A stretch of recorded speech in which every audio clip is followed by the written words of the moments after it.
While Ziploc bags are generally not recommended for microwave use, some specific types are labeled as microwave safe by the manufacturer. It is crucial to check the packaging or label for any information regarding microwave suitability. In general, regular Ziploc bags are not designed for microwave use because they can release harmful chemicals when exposed to heat.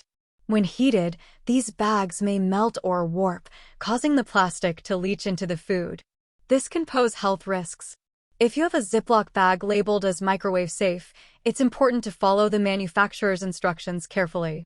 However, it's always advisable to use microwave-safe containers instead of plastic bags whenever possible. Glass, ceramic, and certain types of plastic containers specifically designed for microwave use are safer alternatives. Remember to remove any airtight seals or make sure there's enough space for steam to escape to prevent the bag from bursting.